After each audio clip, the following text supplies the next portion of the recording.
Trying to save a lot of money could actually be costing you money. Saving money is important, but here's a twist that you may not have thought about. When everything that you do, the way that you spend money, the way that you earn, the way that you think about money is all tied up in frugality, it could be that you are saving less money in the long run than you could be saving if you just changed your perspective a little bit. Let's talk about frugality pitfalls and how to navigate them. We're going to help you keep spending, saving, and earning money in balance. But first, if you don't know us, I'm Hope. And I'm Larry. This is Under the Median, where every week we talk about practical frugality. So what's one of the main problems with extreme frugality? The fact that you may be saving money, but you don't have any idea what that savings is going to go toward. Really taking time to define your financial goals and where that money is going to be spent eventually is super important. Here's something that we think will really help you in this, and that is having a why statement. A why statement gives you a reason for why you are saving. Let's give you an example. All of your goals should be clearly defined. Let's just say you're going to finish your 6-month emergency fund, saving that up by the end of 2025. So your goal would look like this. I will save $500 a month in order to fully fund my 6-month emergency fund by the end of 2025. Great goal, right? But here's what supercharges it, your why statement. So you're going to add a so that on the end of that. Why are you going to save that money? What is the benefit for you so that I can sleep easier at night, sleep better at night, knowing that if something unexpected happens, that I have the money to cover those expenses. That's your why. So your why is really what you are gaining from reaching the goal. When you add that why statement to every single financial goal you make, it will make it so that you reach the goal more easily, more quickly, and with a whole lot less frustration. I would call it your focus point of your savings plan. One more caveat before we move on. Make sure that when you're setting those goals that they always align with your personal values. Another pitfall is buying lower quality items in order to save money. That isn't necessarily the way you save money, because if you buy a lower quality item, chances are it's not going to last as long as a higher quality item. So you have to buy your item considering how long is it going to last, and the total amount of how much it's going to cost is what's going to be important. I always give the example of a good pair of shoes, because when I worked outside the home for 40 hours a week in the workforce, I had the best pair of blue leather pumps that I could afford. Why? Because I wore them every single day of the week. I wore them for 5 years straight, worn them down to absolutely nothing, walked back into the shoe store, paid full price to replace those shoes with an identical pair of leather shoes. Why? Because you can pay $100, $150 for a really good pair of shoes that's going to last you 5 to 10 years. Yes. Or you can buy the $40, $50 pair of shoes and you can replace it every 12 months because they're just not made to last. Now, if you do that math, if it's $50 once a year for 10 years, that's $500 over 10 years as opposed to $100 to $150 for a good pair of shoes that's going to last you for 10 years. You see why you always have to consider the idea of quality over quantity. The next problem here could be money is all you think about. Your mind is just wrapped up in how much money you have, how much money you need to save, or maybe it's just money in general. It gets you off focus of what you're really trying to do. I will say that I was smiling when he said that, because this is where it pays to be in a really great relationship. Out of the two of us, which one of us obsesses over money a wee bit more than the other one? I do. I think about money a lot more than Larry does. It's not that we're not on the same page as to our values, our core values, and our goals. It's that he is willing to look at the fact that he sees what I'm missing in the equation. And he will tell me, you're really overthinking this. I think you need to kind of let this go. And we need to, rather than obsess on, you want to lower that another 10%, maybe we just need to raise the budget a wee bit so that we have a little bit of breathing room in this budget category. It really does pay to have someone that you can bounce these ideas off of, because your partner is always going to be able to fill in those gaps and see the areas that frankly you're missing because you're just too close to it. And hopefully your partner can balance your viewpoint. Now, in Hope's defense, she's very good at figuring out all the details and figuring out where the money is coming from. I'm not as good with that, so I let her do that. But if I see that she's overthinking it, then I might call that to her attention. So we work both ways on this, and it works really well. We have been frugal for so long that when we spend money, I feel incredible guilt about it.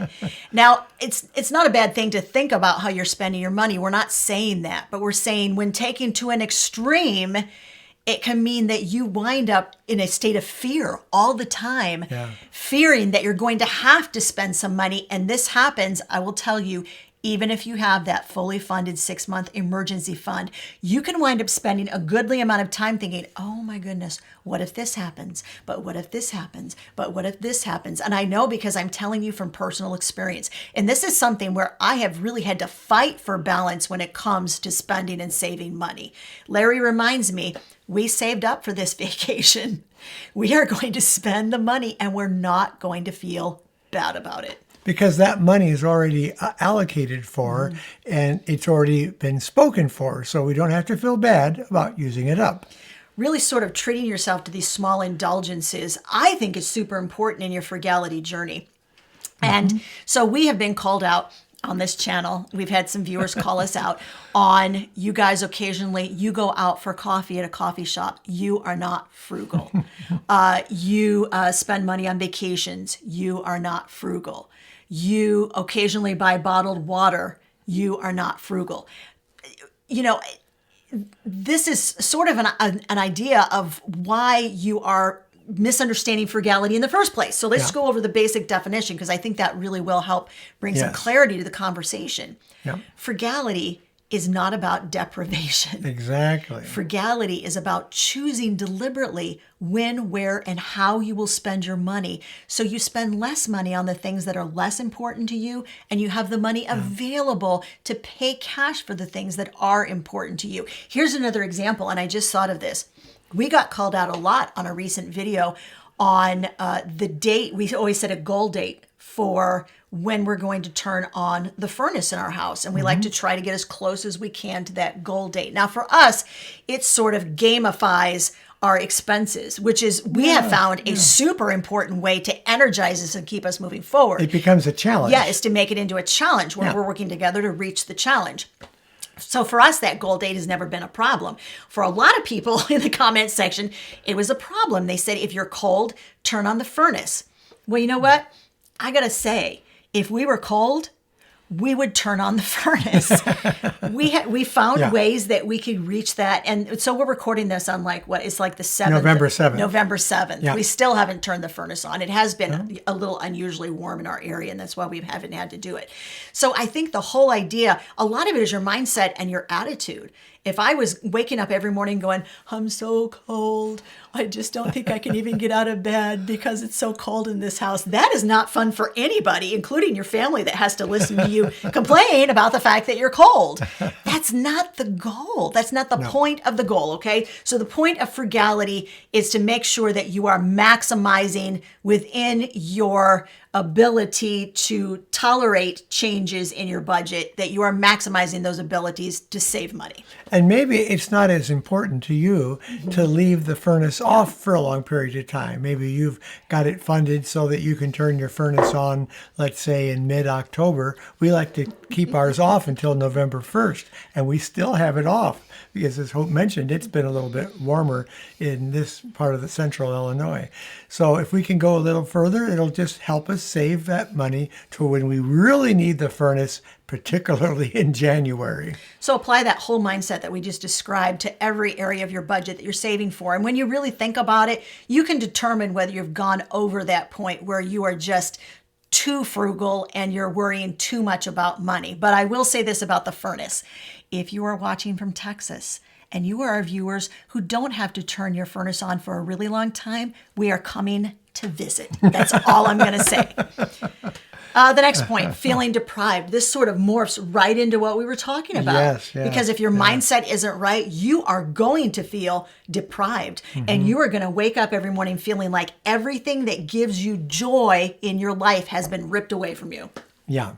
Yeah. So if you're not spending money on doing some things that are fun or some things that you enjoy, you will get that deprived feeling. And we don't really endorse that. We want to save our money up on things we don't really need so we have some money to enjoy and enjoy the amount of money that we've made. Frugality is never about giving up all of your wants and all of the things that give you joy. But we were really good, especially when we were raising the boys, at finding alternatives. Yes. So we didn't do a lot of paid activities, but we found free days at local museums. We found really good discount coupons to get into festivals. Yeah. We went out to eat every Friday night that we could in good weather, and we took picnics. Yep. That was our out to eat. That was our out to preface it by eat. saying that. Instead of going out to a restaurant to eat, we went out to the park to eat together. Right. So right. if you find yourself in that position where you're like, I'm not having any fun. Part of the problem, can I say it? I'm going to say it. All right. I'm just going to say it. I'm going to blurt it out. People in the United States of America tend to equate spending money with having fun and Yes. truly believe in their heart if you are not spending money, you cannot be having fun. That is a lie. That is it is. absolutely not true. Absolutely. You have to break yourself out of that mindset and figure out how to do what you want to do within your budget constraints and within your goals. Once you get started on this process, you'll be amazed at how many free things you can locate for your family to do. Doesn't cost you a cent, might cost you just a little bit of gas to get there and back, but otherwise you really can save a lot of money by doing free things and having fun. This next one I've also struggled with. Do you notice that all of these points are things I've struggled with? And Larry's like, yeah, she struggled with that. Feeling unworthy to make more money or spend more money. I remember going to the grocery store once and we had there were 10 days left in the month. We had $25 left in our grocery budget or something. And I walked around that grocery store going, oh my God. I must have looked like I was in great pain going around that grocery store. Now, I was able to figure out what I could buy and we made it for those 10 days. But it's that feeling in the pit of your stomach that says, I only have $25. A, I'm a bad parent. B, I can't make enough money. C, I can't make it stretch farther. You can tell yourself all kinds of things, but you have to change that mindset around that says, you know what Larry and I do now, that I've sort of gone through this journey of feeling unworthy to make or spend more money. We're like, so what could we do next? It's when you start looking, and we've mentioned this before in videos, start looking at how much money you're saving, not how much money that you're not allowing yourself to spend. How much more is there in your bank account at the end of the month? How much did you cut back that grocery bill? Ooh, we cut it back 10%. That didn't feel so bad. I wonder if we can do another 10%. We are huge proponents of doing what you can to go a little bit further and do it incrementally. And that's the other tip too I would give you. Do not all of a sudden walk into your house and if let's just say you've been spending $1,000 a month on groceries for a family of 4, which is about average in the United States. So no shade from us. Let's just say you're spending that $1,000 and you're like, kids, honey, we're only going to spend $500 on groceries this month. Ouch. About 4 days into your experiment, they are going to start to mutiny. They're going to rebel. Don't do that. Yeah. You have to look at it slowly and incrementally. What right. can you do that is going to be in your comfort zone? Do that first. Just skim the good stuff off the top, right? Do the easy stuff first. I guess I should say it that way. Right. Do the easy stuff. You're going to cut it back by 10, 15, maybe even 20% that first month. And you're going to go, well, that wasn't so bad. What else can we do? And that's the question, rather than sort of wallow in self-pity that we now ask ourselves, what more can we do? What else can we do? And not only do this incrementally by taking a small amount off each time, don't do too many subjects at one time, too many areas of your budget, like 5 or 6 areas all at once. a lot. It might be better to concentrate on 2 or 3. It's much easier to focus on those and then get to the others later on. Go ahead and freeze those first couple that you did, and those are now working out okay for you. Move on to the next ones. And that way you're not going to get overwhelmed. Problem number 7, and this one is for Larry. Yeah, and that is having trouble knowing what items you have in your home that you can get rid of. I tend to like to keep an item in case something breaks, then I have something to fall back on. And we do actually have a number of duplicate items in our home in order to do that. It comes in handy. If the coffee maker breaks, I just go to the back of the house and I go into the cupboard and I pull out the one that's in there in storage, clean it up a little bit, and we've got coffee so we don't miss a beat. But I don't do that with everything. And you have to kind of consider what's really important if it goes out that you would want to have it keep going. Is it very expensive? Does it cost a lot to have those 2 items? And does it take up a lot of your space? Because if it takes up a lot of your space, that's not going to be good at all. That's just not going to be helpful to you. I think when you get to the bottom of what is fueling sort of that desire to have multiples of every item in your house, it's fear. Can be, yes. It is a spirit of fear that says, I'm not going to have enough. Yeah. And so once you sort of work past that, and I will say the duplicate coffee maker is because the first coffee maker broke. It wouldn't coffee make anymore. Larry replaced it. With a real cheap one. Oh my goodness. He I got got a good great price. deal. He got it on sale. He got a rebate. Yeah. He was rocking with those discounts. He It's got one it for with like a built-in timer. I got it for like $8. $8 At Menards. Brand new at Menards. Yeah, and And it then- works fine. It works fine. Yeah, but unfortunately, so now does the first coffee maker because he fixed it. I took it apart and I found a piece in there that wasn't making connection, and I was able to take an alligator clip and clip those wires together where the weld actually broke. It was actually had a little weld with 2 metal pieces. It wasn't a solder joint because you can't solder when you're getting stuff warm. Anyway, we're using the old one still, and it still works great. So the moral of the story is, before you buy your replacement, check to see if you can fix the thing that broke. But seriously, before we move on to the next point, it takes a lot of mental energy to sort of have all this stuff in your house that is taking up space, that is creating clutter, that you know in your heart you're never going to use it, you're never going to want it. It's better off sold to somebody who really truly does need it. Problem number 8, overbuying a good deal. I think both of us have been guilty of this. Oh yeah, we've done this. You go out someplace, you find something discounted 75, 80%, and you're like, bingo. And there's like 6 of them sitting there on the shelf. You're like, how many of those should I buy? Yeah. And you overbuy because it's a good deal. When you do that, you wind up with so many of something, especially if that item you're buying is perishable. I have walked in and walked out with a whole lot of produce, and it's been challenging for us at times to make sure that we're using up that produce before it goes bad and it rots and I wind up throwing it out. Yeah. And so let's just say this does happen. Let's just say you walk into Kroger and you find this massive markdown. You wind up with a cartload of produce. You bring it home. It looks good in the store. You get home, you're like, this is way too much. Find some people around you that could use a little extra produce. Sure. We've been known to call our oldest son and daughter-in-law who lives 2 blocks from us and say, would you like to walk up and take some extra carrots or some extra celery? And they're always very happy to do that. But I mean, we don't do it as often, I think, as we used to. Not too much. Just because I think awareness. Guys, this whole video is all about just building awareness so you're able to think about it and avoid the pitfalls.